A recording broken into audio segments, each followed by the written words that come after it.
নমস্কাৰ বন্ধু বান্ধৱীসকল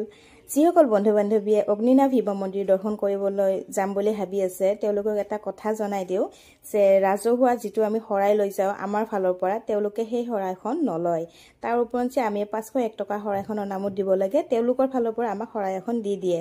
আৰু তেল পানী লিংগত গাখীৰ ঢালিবলৈ যেতিয়া আমি পানী গাখীৰ লওঁ তেনেকৈ পানীৰ লগত তেওঁলোকে গংগাজল অকমান মিহলাই দিয়ে মই ইয়াতে ধূপ তেনেকৈ গুটেখিনি লৈছো আৰু তামোল পানটো বিশেষকৈ বহুত জৰুৰী তামোল পানটো লবই লাগিব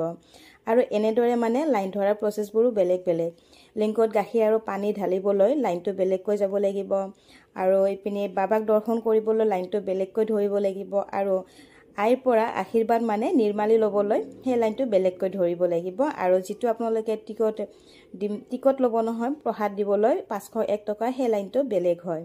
তো সকলোৱে অকমান সোনকালে যাব সোনকালে গলে বেছি ভিৰ নাপায় আগতীয়াকৈ কামবিলাক হয়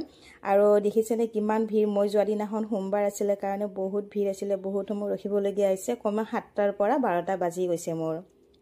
এনেদৰে ভগৱানৰ দৰ্শন কৰিলো বাবাৰ দৰ্শন কৰিলো তাৰ পিছত মই ইয়াতে ৰাজহুৱা চাকি গছত তেল ঢালিলো এয়া হৈছে শিৱৰ লিংগ আছে ইয়াতে পানীখিনি ঢালিব লাগে আৰু ইয়াতে ভাগ ভাগকৈ মানুহবোৰ আছে ধুনিয়াকৈ দেখাই দিয়ে আৰু ইয়াতে ফুল আৰু পদুম ফুল দিয়ে আৰু পান তামোল এনেকৈ ইয়াতে ৰাখি থৈ দিয়ে আৰু আমাক যিখিনি কাপোৰ থাকে মানে শিৱৰ বাবাক দিবলৈ এইখিনি আমি আইৰ হাতত দিবলৈ লাগে আৰু কিছুমানে তামোল পানজোৰো দিব পাৰে আইৰ হাতত সেৱা লবলৈ